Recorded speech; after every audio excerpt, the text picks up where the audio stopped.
What is up, my fellow parents? How's it going? Hey, just happy to be here with you. So glad you're here with us. And we've got a special guest today. Taylor Calmus, the dude dad, is here with us.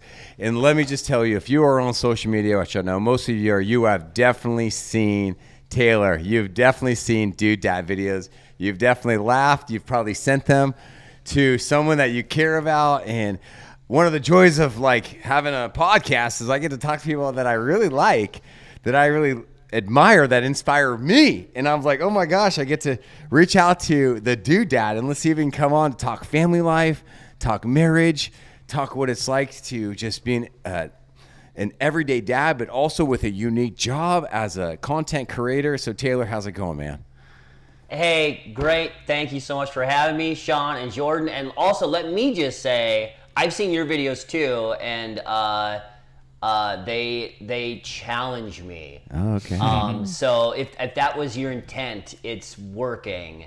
Because I see your videos, I'm like, you're right. Dang it. I know Ain't that the truth? that's honestly that's true. I tried I don't want to be that dude, man. It's like, it's kind of like that. You show, like, you see my face on camera and like, here comes something else. I don't want to be that guy, but I understand that's just kind of what I do, I guess. Everyone's just got to step into. I think most of us need that, dude. I mean, I really think we need coaches. We need someone to help push us to that next level, to be better. And Sean, even though that comes with a heavy burden and it comes with a lot of backlash, he's right. I mean, Taylor's right. We need people like you to make us more accountable to be better, because ultimately, who else is doing that? Wait, you get backlash? Oh, tons, man. I get tons of hate. Because it's like unrealistic or what? No, man. No, I get not so much. It's weird. Not so much in the last few months, but no, I get a lot of stuff like way to, every day I get it, like numerous times a day, but it used to be a lot more. Like, way to raise sissy kids, or you're the reason why kids are so soft, or you're such a snowflake, or like, you're what's wrong with society. You are exactly what's wrong with society. And they give me credit for like making kids all like weird and stuff. You by yourself have ruined society. I make parenting videos about being nice and cool and kind, and like, you know what I mean? But one of the reasons why I love Taylor and the dude dad is because, I mean, there's so many things you do that just inspire people, that make people laugh, that just like glorify the beauty of family, that help everyday parents like in the grind just giggle and see life. But your personality just really just shows up on camera. And I wish I could do that more, because I have a hard time doing that. But man, you've probably heard this before. You're just so talented. You're so gifted. Thank you. Your work is very important. It really is important to me and to so many other people. And I'm just happy to have you, man.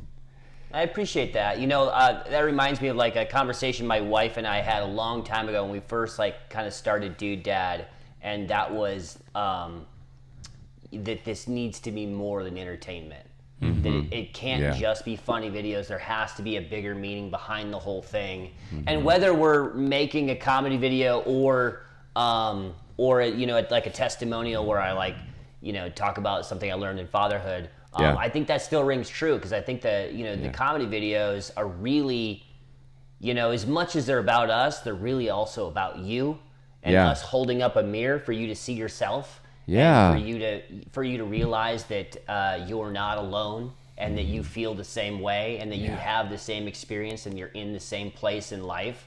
And it's sort of like when you see that kind of content, it makes the world a little less big, and it makes the world a little less lonely, that you're like, even though sometimes life sucks, you know you're not alone in that. So, you know, frequently on the show we talk in a way that's not positive about like Disney or Hollywood and their portrayal of parents. And Sean will go off on a rant on it, right? And how parents are always sought out to be the dummies in a lot of these movies that you watch. Or if it's Disney, they're dead. Or they're dead. Correct. Dead. And so what I think is interesting, though, is with technology, with YouTube, with TikTok, with Instagram, you have so many more content creators out there. And I think what we're noticing is our kids are watching a lot of that social content. So it's great for people like you, for Sean, to have the content out there, and it gives us a platform to show that like parents can be awesome. For you, when you were starting all of this years ago, you know, were you even thinking about that, about like how you wanted to help make better dads? What a question, I think originally that was kind of the intent going into it, because I saw, like, I was trying to make it as a creative person. Like, my goal has always been to just like live my life creatively. Like, that was the goal. I didn't say I want to be an actor, I want to be a director. I was like, I just want to make my money doing something creative. Yeah. Right? And then, you know, and slowly just found a way to do that. And it sort of like all made sense once the channel started to take off, because like I was like, I've got ADHD really bad, but like I also just have so many different interests that like so many different things I'm interested in and different paths that I wanted to take. But to do YouTube, you can kind of do everything and put it all together under one sort of net. But originally it was, you know, the idea was like, make a vlog about fatherhood and what I'm learning from literally day one. Like, I started the channel 2 weeks before my first son was born. Yeah. And, you know, so you can go back and see the first episode when I don't even have a kid yet and I have no idea what I'm talking about. Yeah, and I'm just learning week to week, you know, what fatherhood is. And then it kind of evolved from there. But that initial intention was like, you know, be an invested dad and like show what that looks like and kind of preach that. But then like as we had more and more kids and as our kids got older, what I realized was it is so much easier to like talk like that and be that like, you know, invested fatherhood like role model when your kids are toddlers and babies. Yeah. Like when your kids get older, it is so much harder to show up every day and be like, fatherhood, let's go, you know, like, because now your kids have way more complicated issues. They talk back. They don't respect you all the time. You know, when they're babies, it's super easy to be like, you know, they're essentially, when kids are babies, they're essentially like complex plants, right? All you have to do is give them what they need and they're fine and they keep growing, right? Like, and that's our job as fathers is just give them what they need, you know, and then at a certain age they develop wants. Yeah. And now, but what they don't understand is that we're not supposed to give them all their wants. So that's when the battle really begins. Oh man, we did a podcast episode called like puberty, masturbation, birds and the bees. And then I was talking to my team. I was like, okay, I should do like an Instagram video to promote the podcast. So I went on my backyard yesterday and I filmed an Instagram. And I just posted it this morning, and it's doing very well. Lots of people are seeing to it and responding to it because the opening sentences are like masturbation, sexting, puberty. Hey, what's up? So my name is Sean, and I make parenting videos and sometimes about really hard topics. But I had to. I felt right to share that with my wife before I posted it, and my 14-year-old, my 15-year-old. Daughter and her boyfriend. I said, hey, are you guys okay if I post this? And so when you're just being a content creator is confusing, but being a parent is so confusing because it's just like if I am like the family coach and I'm letting you know I'm struggling here, I'm struggling in how to like talk about these topics. It's like it's just so confusing. That's why we have this podcast, man, just to help people, inspire people, educate people, and know that they're not alone. It sounds like that's really like a big goal of your heart, man, of what this is about, the Dude Dad mission is. Absolutely. Quick total side note, but just hearing you talking about things that are uncomfortable. Before I started Dude Dad, I had this series called Explained by Shad. I just want your viewers to go Google or go YouTube Explained by Shad. It was me playing this like ridiculous character who explains things that are hard to talk about. And like the first episode was ovulation. Ovulation. But yeah. Yeah, man. Or as he would, or as Shad calls it, ovulation. Ovulation. Yeah. So ovulation. You've got a pretty eclectic, amazing background. There was a long stint you did with Jimmy Kimmel. You're a 2-time author. You're one of the most influential, impactful content creators. You've had a TV show on the Magnolia Channel, and you've got quite a story. And so there's a few things I really want to hone in on. So without kind of changing subjects, because I want to hear a little history of the Dude Dad. Yeah. Here's like a really juicy question. Like, I don't know if anyone's ever asked you this before. Ooh. Okay, man. So juice it up. Here we are. Like, I'm not changing the subject. I'm just kind of sticking to what you just said. Like, okay, you're this really talented content creator, and you know how easy it is to get clicks when you just like swear, drop F-bombs, you make X-rated material, R-rated material, and you're telling us this story of how, I knew early on, like, I was going to do this for dads, and I was going to have to show up. I was going to do this for parents. But why? Like, why?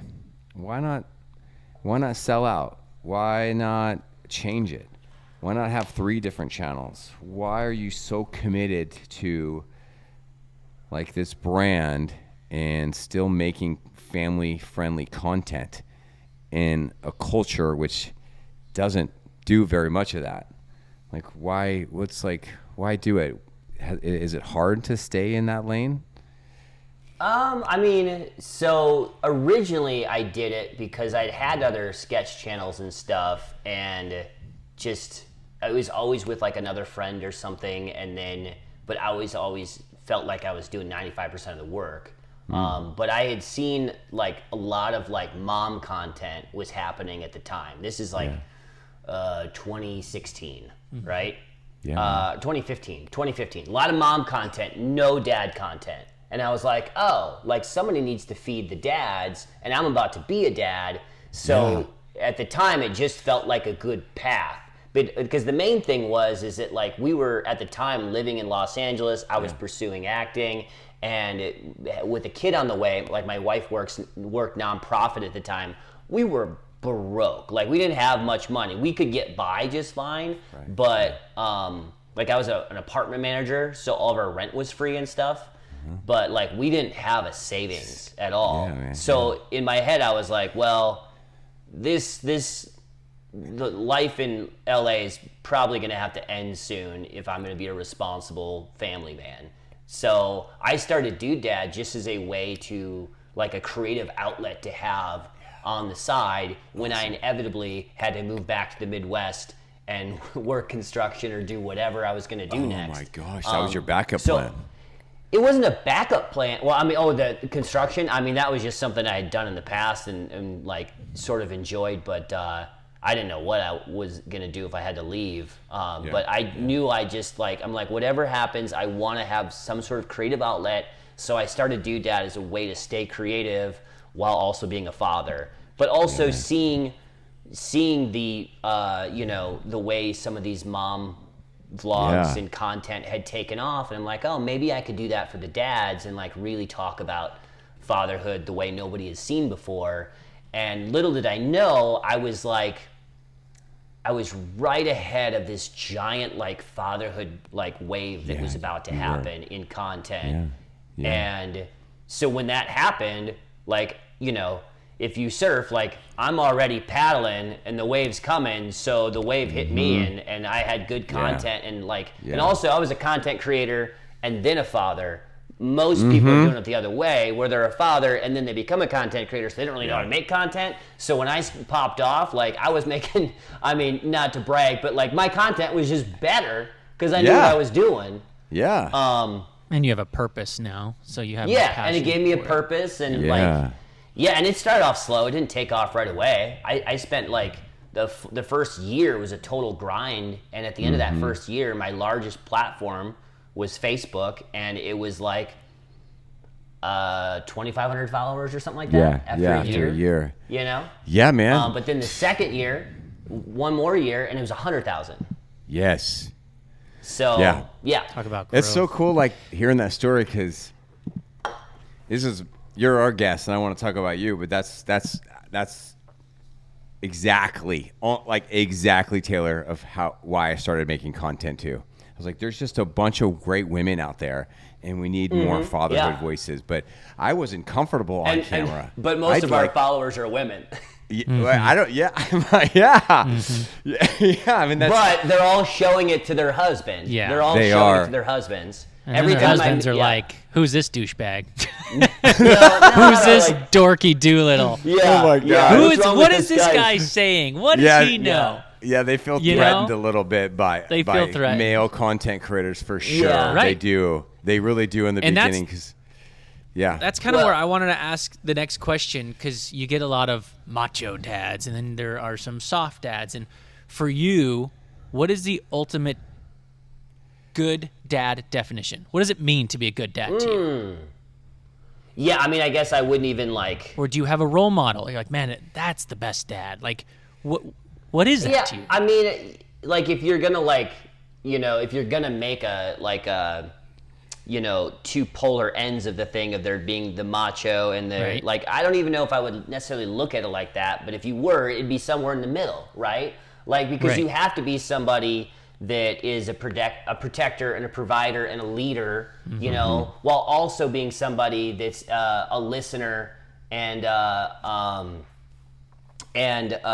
someone who's willing to open up and have hard conversations and be open to suggestions and things like that, But the older generation's not like that, right? So I don't know much about your parents, and if you want to share stuff about your parents, you can, but you go back a generation or two, and it's very stale. It's show that you're hard, don't share your emotions, get back to work, you broke your leg, walk it off, right? You mouth off, you get the belt, right? Yeah. And then we're jumping into this fatherhood journey, trying to have that in our background. I mean, I got the belt as a kid. Did you get the belt as a kid?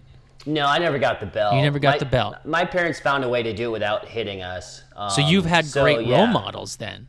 Yeah. I mean, for sure. My parents were fantastic, and I just had this conversation with somebody the other day about my dad, because my dad, because you do the thing where you compare yourself to your own father, right? You're like, am I playing with my kids enough? Am I giving them enough time? Because sometimes I'm just so busy. I'm like, oh man, I've been and some of them will call it out.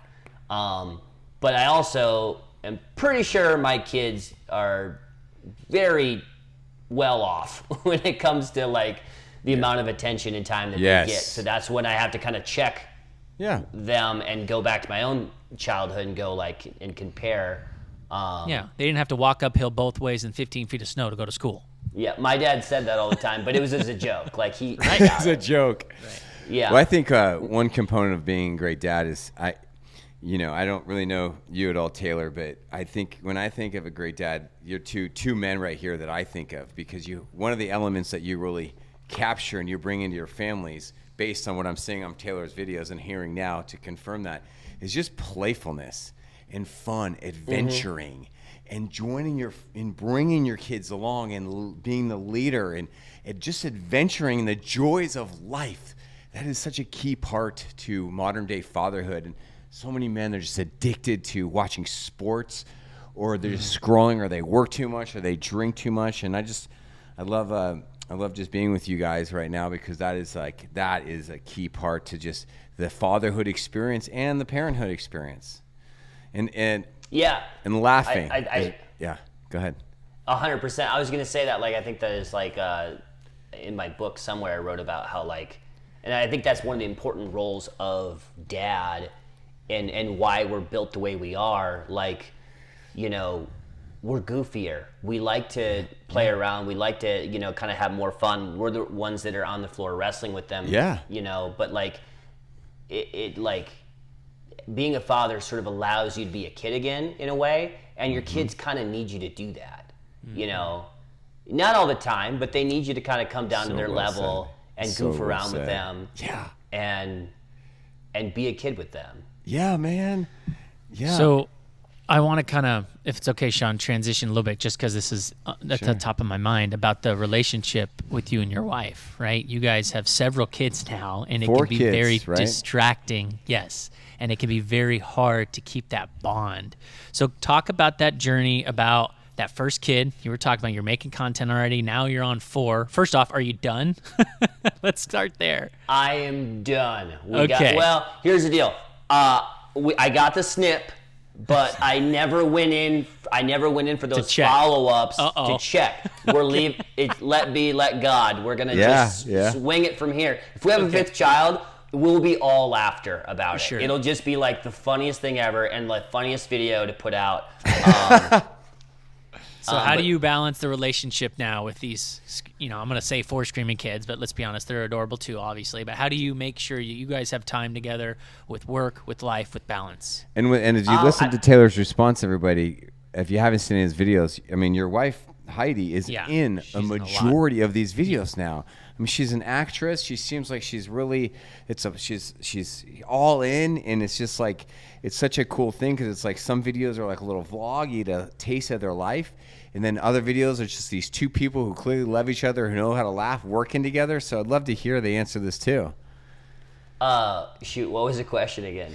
How you balance it with making sure that you guys stay attracted to each other. You still love each other. You're not, so many people, they have kids and they're just roommates and they kind of forget about each other. And then 18 years later, the kids move out and then they get divorced. How do you make sure to keep it tight? So, I mean, there's a lot of things, right? And you have to constantly be doing kind of check-ins to make sure that you're on the ball. But, we try to do a date night every week. We were really consistent with that for a while, and then my dumb cousin moved out of town. That's a free babysitter. Yeah, well, she wasn't free, but she was consistent. But anyway, we try to, I think a date night once a week is like the best thing because when you've got 4 kids, bedtime is a thing. Especially when your wife doesn't really believe in sleep training. So bedtime's like a 2-hour thing, right? That's so hard. Yeah, and sometimes she just falls asleep with them, and then she's gone for the night. So we try to be intentional about having that date night once a week, and that breaks that up. Wow. Or scheduling it out like, hey, tonight let's hang out. So that means when the kids go to bed, if you fall asleep, I'm gonna come knocking and come get you. So it's making sure that we have that time together. The other big thing that we did and that we kind of decided on, I made this decision myself and kind of drug her into it, but she obviously appreciated it and was on board. But when we decided to do a stand-up tour, I told her the only way I will do this stand-up tour is if you are in the show and you come with me and you have to be at every show. Smart, dude. Oh, that's cool. Really good. Really wise. That's cool. Because I knew that if I was just out living the rock star life,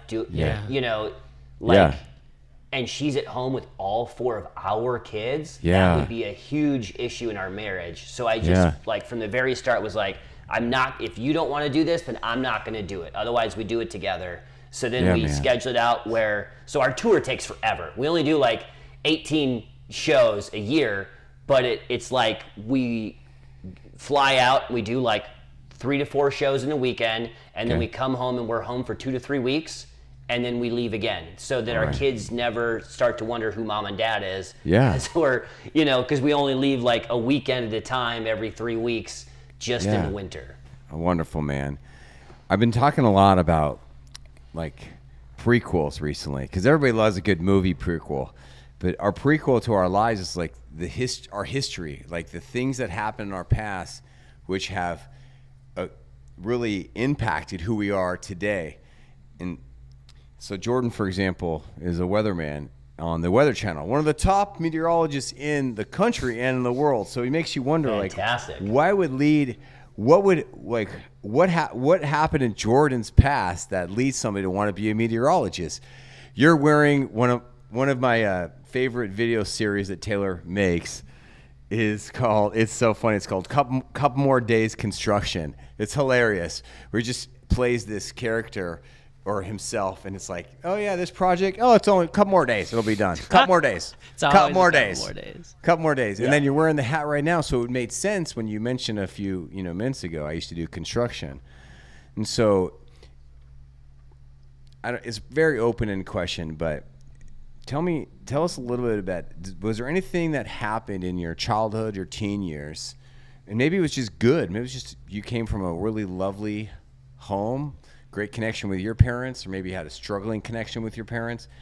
Was there anything that happened like in your childhood that kind of has fueled you to be the dude dad, to make these videos for parents all around the world? Like, is it, of all the things you could have landed on, man, you chose kind of fatherhood and family-based videos. Like, why? Like, what has to do with Taylor's prequel that chose that topic when you could have picked a million different things? That's a very interesting question. I mean, I know from like an early age, I always wanted to have a family. Like, I remember like as a teenager saying like, I want to get married when I'm 18 and have kids right away. And that obviously didn't happen. We didn't have our first kid until I was 24. Wait.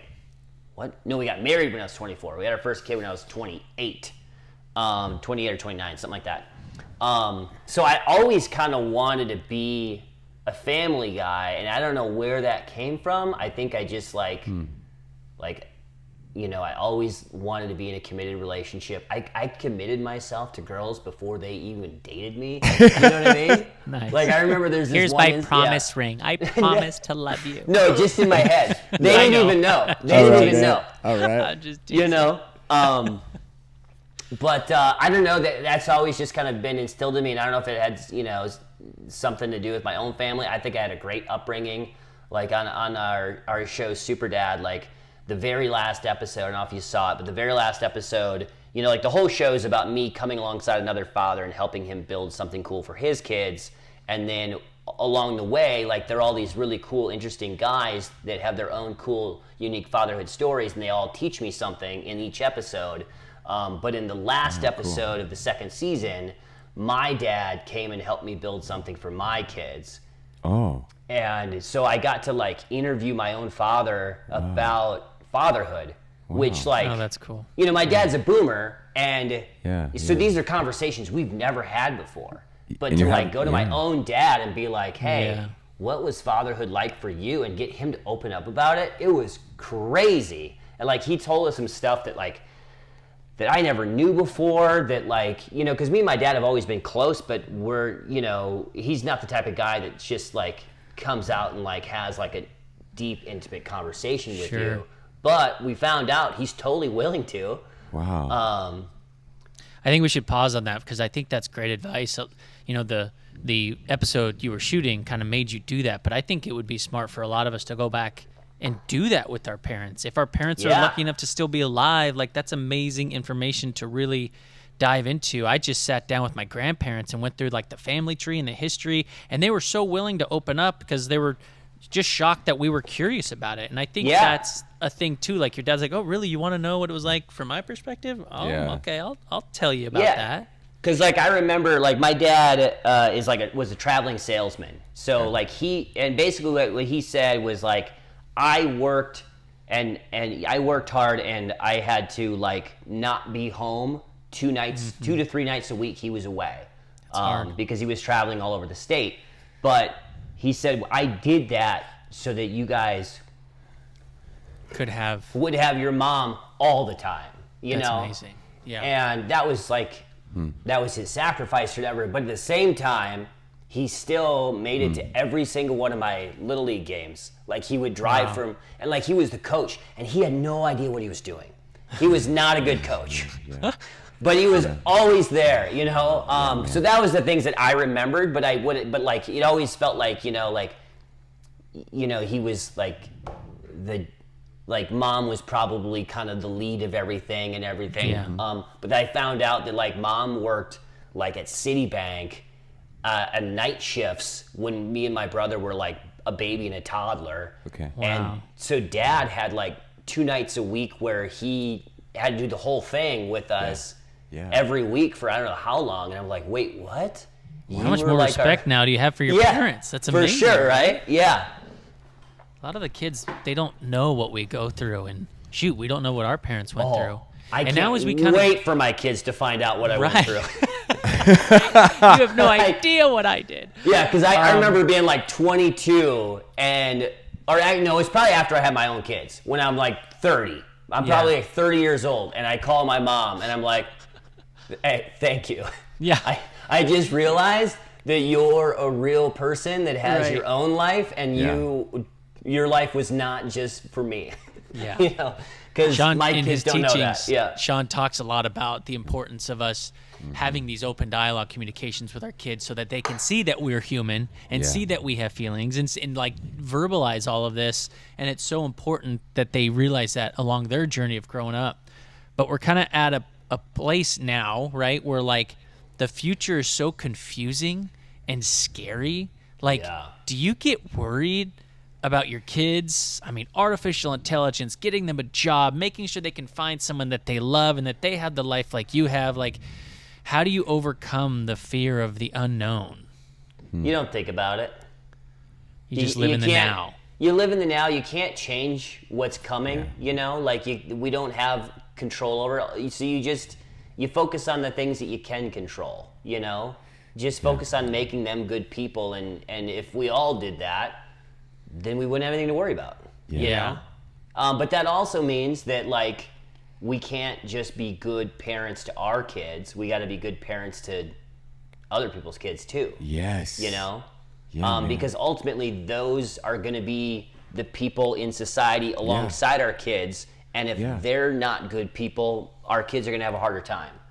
Brilliant. So yeah, point. I mean, it's overwhelming to think about AI and everything that's coming. But we also think that we're somehow different than the last generation that thought the exact same thing. Mm-hmm. The internet. Yeah, exactly. man. Like everybody think of, one or two adults though in your life right now when you were growing up. They weren't your parents, but they were maybe your parents' friends, or maybe your favorite uncle or aunt. He was a coach, someone from Scouts or church. Like, adults have such a huge impact on kids' life. The people you're thinking of right now those are just a perfect example. And now it's our time. Now we're the ones who have the potential to just change the world not only through our parenting, but also through how we treat the other kids in our life, our next door neighbors, the kids who live on your court, the kids who are coming over to your house to hang out with your kids' friends. Like, this is how you change the world. You don't need to have a YouTube channel. You don't need to have a platform. Just being loving and connected to the kids in your life. And I just realized when I was just listening, you say this, I think you said in one of your latest YouTube videos, because you're doing a series of remodeling your house, that you didn't want to move because you love your court or you love your neighborhood or something like that.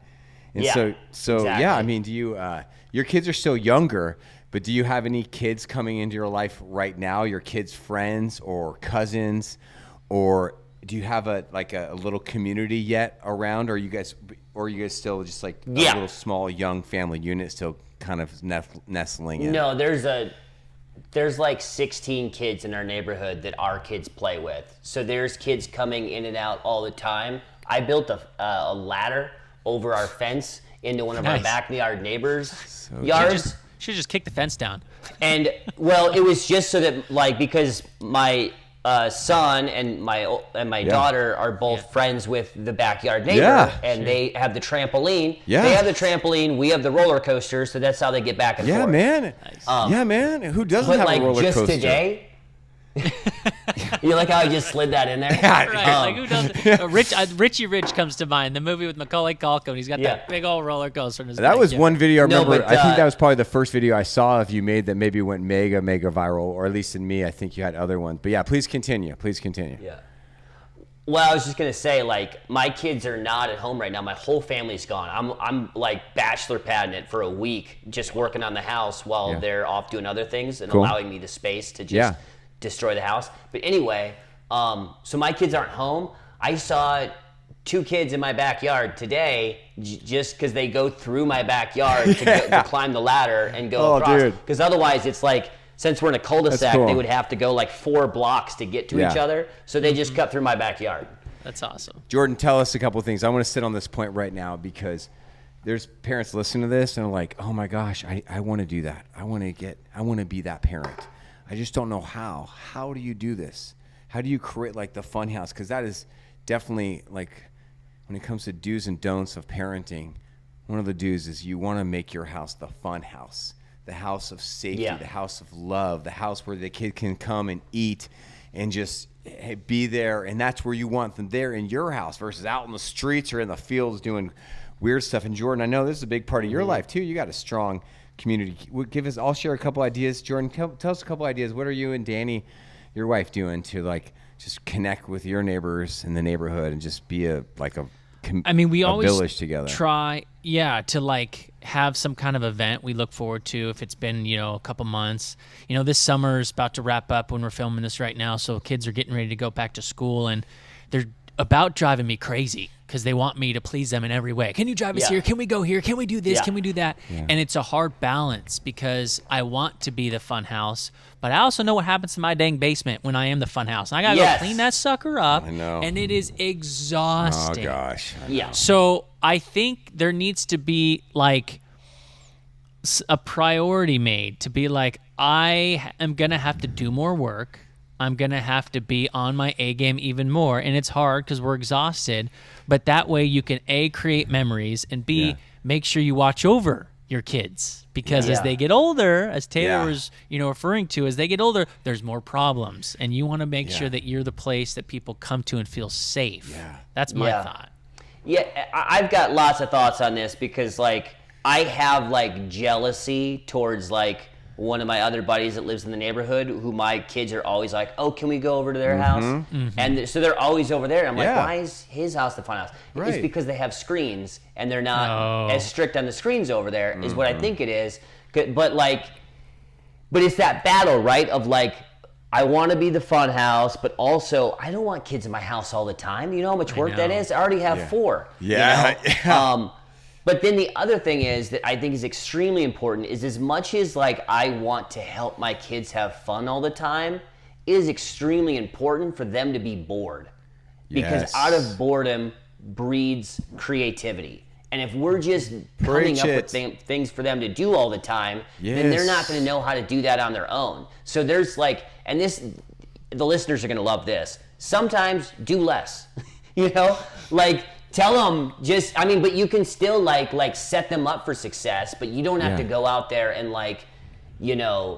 do everything for them. You can like set them up and be like, hey, here's a game you could play, get them started and whatever, or just, give them set them up. A couple of we're not responsible for our kids' boredom. Say, make a rocket ship, Yeah, exactly. Yeah, and you and your kids are going to be good at that because you probably actually will make some type of rocket ships. Let me tell you why my kids are not bored right now, because a company sent us these unique little robots. And we might make videos on them. They're like these little go-karts that go in your house, and they're all electric, and the kids can sit on them, and it cleans the floors. And so I've got two 15-year-olds. I got 2 15-year-olds and an 8-year-old going around the house, and these are not slow. I mean, they're going fast. I got to say all the time, slow down on these carts because they're cleaning the floors because we got a new house, and there's all these hardwood floors. And so, yes, that is making your house the fun house, whether you got a pool, whether you got a trampoline, a roller coaster in your backyard. And then I think it's so key to talk to our neighbors or our friends about those screens, because that's a parenting problem of our time. If we have our kids going over to someone else's house or grandpa's house because they just want screens over there, that is tough. How is it like being a dad who is famous YouTuber, content creator on screens, but still having kids who want screens, kids being on YouTube? Got any tips or tools for that? How do we lead our kids into a healthy relationship with screens? What are your thoughts on that? If I knew that answer. We just limit them. Mainly it's for my oldest son because he's far more of an addictive personality than our daughter. We don't even really have to limit it for our daughter because isn't that interested, That's cool. We have to limit her TV time a little bit but for the most part, she can go find something else to do. But my son, who also has ADHD like me, it's easier for him to get fixated on something and get hyper-focused and get locked into it, and then that's all he can think about. So we just, we definitely, we had some behavioral problems for a while, and when we cut screens out, it all went away. Yeah, man. Crazy. So we limit it to just weekends now. Or if we're traveling, they might get a little extra time on the airplane or whatever like that. But as soon as those screens come back into play, behavior gets worse, So we limit it, and we the other clutch thing we figured out is that on the Switch, you can program it and set it for a certain amount of time that they get a day. Mm-hmm. So when it shuts off, it's the device's fault and not mom and dad's fault. Oh, man. Because otherwise it's hey, your time's up. Hey, your time's up. Hey, your time's up. Annoying. And then you finally take it away and they're like, I can't believe you. Right. Yeah. Yes, that is a major tool that I'm always hyping up. That is so well said. I'm glad you said that. Oh, it's a game changer. You actually mentioned, you don't have to be just to echo two of the things that the dude dad just said to all of us. He gave us two amazing tools that you've heard on this podcast before. Is one, especially with younger kids, we're talking 10 and under. Think about this. There's just no screens during the week. Just that's the way it is. Yes, you can get some screen time on the weekend, but we've got to work that out. Just don't make it available. And then they will be bored and they will play with toys, they will read, they will hang out with each other. And then two is install those parental guidelines in there so you are not the bad cop. The technology is the bad cop. You don't have to deal with all that stupid stuff and all the whining and complaining that comes with it. Thank you so much for sharing that. And Jordan, how's it been like for you having the Olympics on with your kids? Because I know it's going on right now if you're listening to this. And your son's a big gymnast. How's that been? No, it's been cool. What's cool about it? There's this love right now for, your country, right? And you could see other countries loving their country. And I think it shows them a lot about the world, right? And so my kid plays gymnastics. He's been a really big fan of watching. In fact, one of the kids on the USA men's team practices at my kid's facility every once in a while, they've got this connection, which is so cool. So it's making them want to perform better because they're seeing the success of these athletes.